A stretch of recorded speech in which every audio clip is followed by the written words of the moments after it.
Hey everybody, I'm actually talking to you after my ride today at the beginning of your ride with me, because today went a little bit differently than I thought it would be. I actually took a much shorter loop. I just did the 7th Street loop today, which is a fine ride in itself. I just wanted to do a little bit extra credit, but it didn't work out that way. I had some a little bit of bike issues, which you'll see. Nothing that stopped me from like being able to finish the ride, but I had to cut it short because there's a noise coming from my bike that I don't know what the hell it is, so I'm gonna get it diagnosed, and well, you'll see. I'll save it for the video. But anyway, behind me is Skyline Road. This is where we parked, Skyline Drive, the pavement portion, and all you're gonna do to start this loop is to just head straight up that way. So I'll talk to you in a second. Let's go. I forgot to mention where the hell we were. We're in Whittier, California, Orange County. Little quick fact about this ride: if you're living a little bit inland or you're in the inland area driving through, this is a cool one to stop off at and do a quick loop. I wouldn't recommend coming here and driving hours to get here. It's just a really cool local ride if you live in the area or if you just have an hour to burn or whatever. So enough with that, let's get back. We're at the top of Skyline Drive. This is where we're starting our ride, heading into the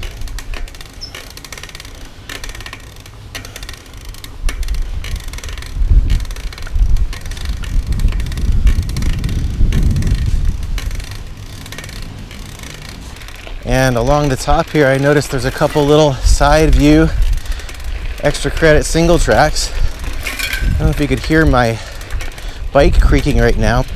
That is loud as hell. It's almost like I can't even talk without hearing that thing. All right, we're headed across Skyline Drive right now. We're headed over to the 7th Street loop. You can access that really easily from the top of Skyline Drive. You just go straight into the fire road, and it's gonna be coming up on the right-hand side. Shout out to Tristan Bastidas, because he helped me out with the parking location. I came here a couple of weeks ago and drove around for 30 minutes. At the bottom, they switched up all the parking. Everything is permit only, and he let me know that if you come up the Skyline Drive, you got some options. So I guess this is kind of like round 2. I don't know if you could hear that creaking noise on my bike. Let's see if you can hear it.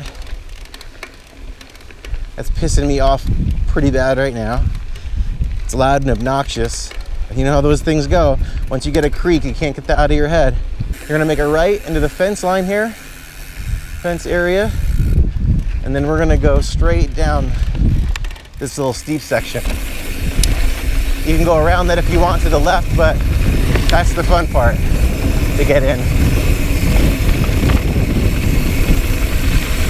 And we're right into the downhill already. You get the downhill out this way first. Part of the downhill anyway.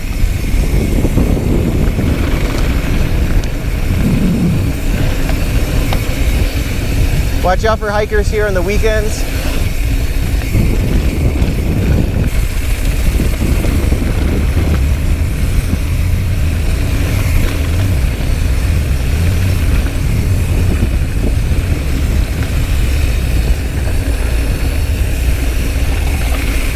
And we're gonna go left here at the crossroad.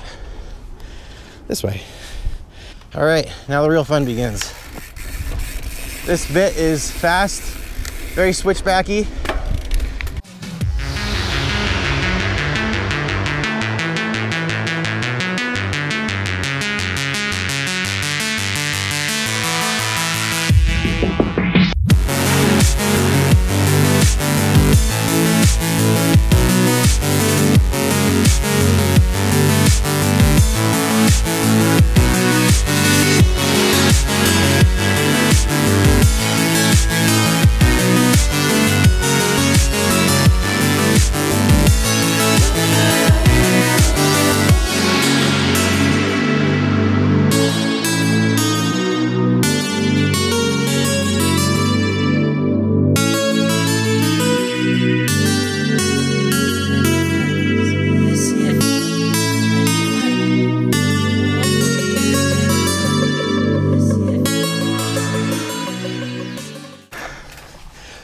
Oh, looks like there's a couple shortcuts. I've never done those before.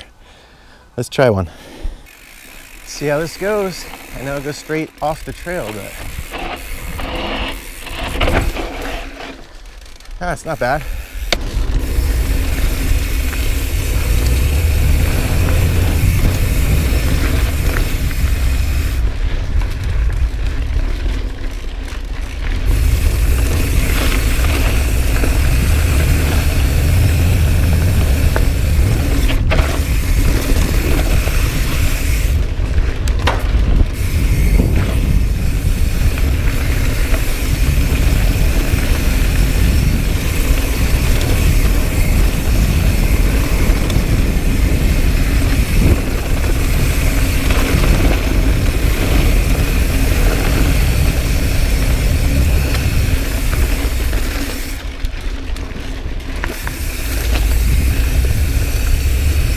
It's a little loose back there on the turns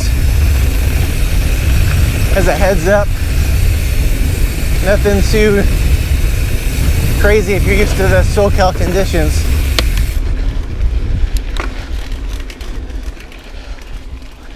Welcome back to the creek. Ah, God, it's killing me, that noise. I don't even think it's my bottom bracket. I don't know if you can see this, but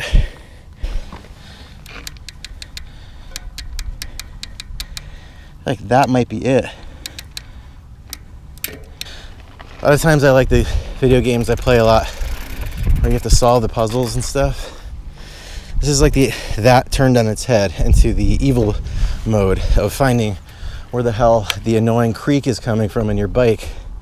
It's like never ending. You think you found it, you go for a ride, finds another spot. There it is. You thought you got me.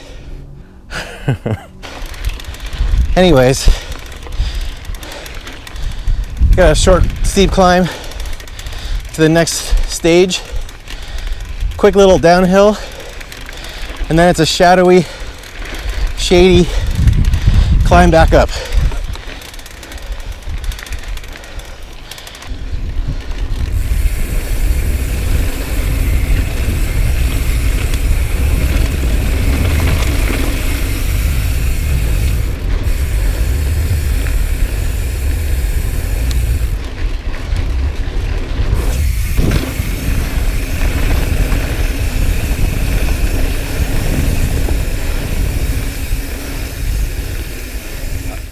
Take a break right before you start the climb out, and the climb looks mostly like this, kind of a shady trail that winds up the canyon.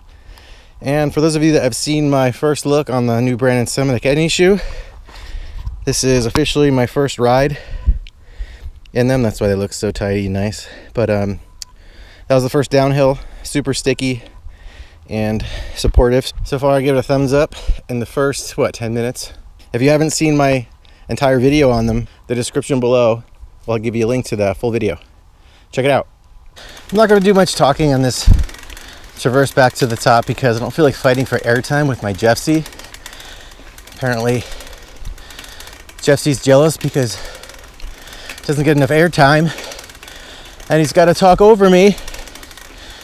But reality is that's so loud that I'm gonna pay attention to it. Feels like something's wrong, then that's definitely not a normal creek. So I'm gonna cut this ride short after this uphill, head back to Skyline Drive, get this thing looked at before I get into that rabbit hole of trying to find this stupid creek. Get a mechanic with some more experience that can listen to that and kind of diagnose it. The magicians at the bike shop always surprise me with their diagnosing skills. I'll work on my bike for a couple hours, bring it in, and they're like, oh, it's just this thing. Oh, just that thing? Cool. Wasted a half a day. I know that's how you learn, but sometimes at the end of that, I don't really learn anything except to maybe bring it in for a look. So instead, I'll give you guys a quick little fast-paced roll up to the top, see what you're in store for. Like I said, it's switchbacky, it's pretty shady, it's a nice place to come for a quick loop on a hot day.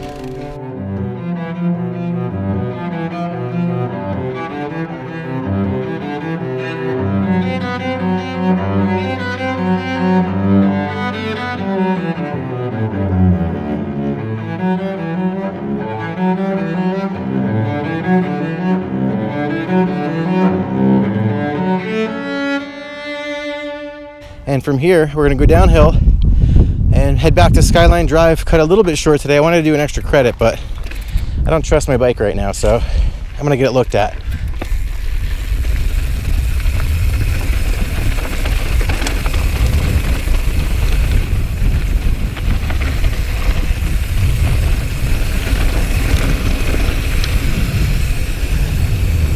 We're gonna take a right back onto Skyline Fire Road, make a left, and we're gonna take this straight all the way back to the car. So by the time this video comes out, I'll have known what the hell that crazy noise was, and see if I was right. So take it away, Tony. So yeah, after some research and bringing it into the local shop, it turns out that the issue is the creaking is coming from the E13 cassette. I have an E13 946 cassette. As soon as I walked into the shop, because it's an E13, and it's a pretty widespread problem, I guess, with the cassettes. And the reason being is because it comes in two pieces, the metal on metal in the middle. After the grease wears out a little bit, it just starts creaking. So we greased it back up, and I put it back on, and it's been a couple days, and I can already hear it coming back. So it's super annoying. There's not really like a go-to fix for this thing. So it looks like if it gets back to the point it was before, I'm going to have to just get into looking for a new cassette. So if you guys have any recommendations, let me know. And if you've had a problem similar to this with your cassette creaking crazily like this, or maybe you have a fix that I don't even know about, hit me up in the comments, because that's pretty unacceptable. All right, guys, and on that note, thanks for letting me bring your map to life, and I'll see you next week.